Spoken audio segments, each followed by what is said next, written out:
வணக்கம் மாணவர்களே. இன்று 10ஆம் வகுப்பு கணக்கில் 2வது பாடம் எண்களும் தொடர் வரிசைகளும் பகுதியில் எடுத்துக்காட்டு 2.9ங்கிற கணக்கை பயிற்சி செய்து பார்க்க போகிறோம். என்ன கொடுத்துருக்காங்கன்னு பாருங்கள். 7 பெருக்கல் 5 பெருக்கல் 3 பெருக்கல் 2 கூட்டல் 3 என்பது ஒரு பகு எண்ணா, உனது விடையை நியாயப்படுத்துக. அதாவது இவங்க என்ன சொல்கிறாங்கன்னா, கொடுத்துருக்கிறத எழுதிக்க. தரவு 7 பெருக்கல் 5 பெருக்கல் 3 பெருக்கல் 2 + 3. சரிங்களா? இப்போ இது வந்து ஒரு பகு எண்ணா அப்படின்னு கேட்குறாங்க. இது ஒரு பகு எண்ணா அப்படிங்கிறத நம்ம இப்போ கண்டுபிடிக்கணும். சரிங்களா? இப்போ இது வந்து காரணிப்படுத்தி கொடுத்துருக்காங்க. காரணிப்படுத்துதல் முறையில் பண்ணியிருக்காங்க. இப்போ நம்ம வந்து இங்கே நல்லா பாருங்கள். காரணிப்படுத்துதலில் வந்து எல்லாமே பகா எண்ணா, பகு எண்ணா பகா எண்ணான்னு பார்க்கணும் ஃபஸ்ட்டு. சரிங்களா? அப்போ காரணிப்படுத்துதல் முறையில் பிரகாரம் நம்ம இங்கே என்ன பண்ணுறோம், 7 5 3 2 இது எல்லாமே வந்து பார்த்திங்கன்னா பகா எண். சரிங்களா? பகா எண்ணோட இன்னொரு பகா எண்ணை தான் கூட்டுறோம். அப்போ கண்டிப்பாக இது வந்து ஒரு பகு எண்ணாக தான் இருக்கும். சரிங்களா? இருந்தாலும் நம்ம வந்து கணக்கில் பயிற்சி செய்து தான் கண்டுபிடிச்சி சொல்லணும். சரிங்களா? இப்போ இதில் வந்து பாருங்கள், பெருக்கல் பலனா அப்படியே தனியாக எடுத்து எழுதிக்கிங்க. சரிங்களா? +3.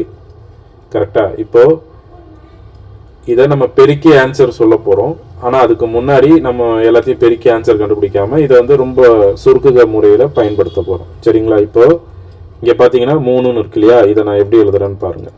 7 பெருக்கல் 5 பெருக்கல் 2 புரியுதுங்களா? பெருக்கல் 3 +3.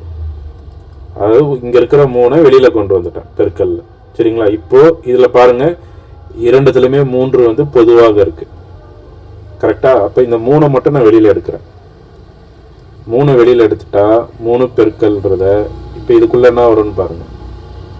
7 பெருக்கல் 5 பெருக்கல் 2 கரெக்டாக? இதுலேருந்து இதை எடுத்துட்டா என்ன வரும்? 7 5 2 இந்த எண் வந்துடும் இல்லையா? அதுக்கப்புறம் இந்த +3ங்கிறத நம்ம எடுத்துட்டோம் இல்லையா? அப்போ இந்த இடத்துல என்ன வந்துடும்? +1ன்னு வரும் இல்லையா? 3 பொதுவாகவே எடுத்துட்டா. கரெக்டா? இப்போ பெருக்கி பாருங்க. 3 இதை பெருக்குங்க. I2 10, 10 7ஆல் பெருக்கும்போது 70. கரெக்டா? 70 +1. இப்போ 3 பெருக்கல் 71 கூட்டினா 71. கரெக்டா? இப்போ இங்கே பாருங்க, 3 பெருக்கல் 71. 73ங்கிறது கண்டிப்பாக என்ன எண்?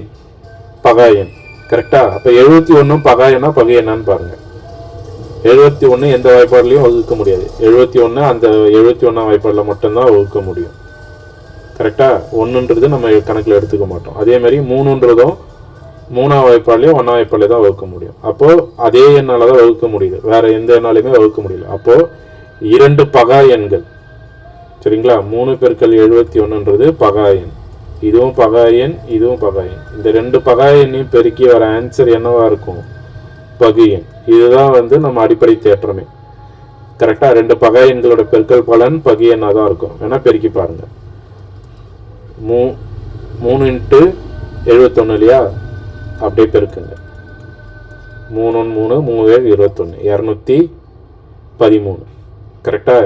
213 இப்போ நீங்கள் பிரிச்சிங்கன்னா 213ஆம் வாய்ப்பாட்லையும் போகும், 3ஆம் வாய்ப்பாட்லையும் போகும், 71ஆம் வாய்ப்பாட்லையும் போகும். அப்போ அது கண்டிப்பாக அது வந்து பகு எண் தான். புரியுதுங்களா? 213 ஆன்சரு. ஆனால் இது நமக்கு தேவையில்லை. நமக்கு எது தேவைன்னா இங்கே இருக்கு இல்லையா? இதை தான் எடுத்து எழுதணும். 7 பெருக்கல் 5 பெருக்கல் 3 பெருக்கல் 2 +3னோட காரணிப்படுத்துதல். இதுதான் இதோட காரணிப்படுத்தினதில் இந்த 2 எண்களுமே வந்து என்னவா வந்திருக்கு? பகா எண்களாகவே இருக்கு.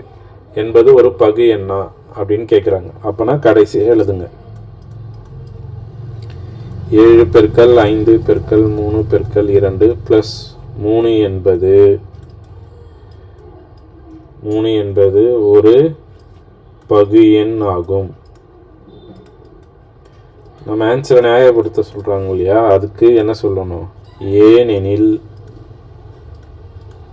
ஏனெனில் இந்த அதாவது கொடுக்கப்பட்ட எண்ணின், புரியுதுங்களா, கொடுக்கப்பட்ட எண்களின் காரணிகள்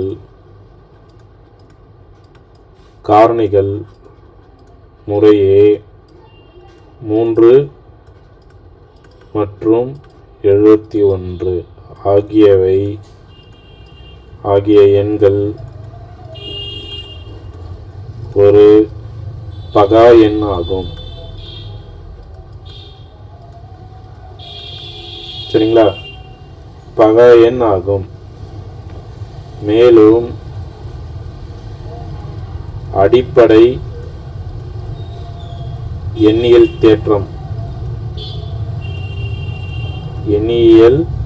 தேற்றம் முறைப்படி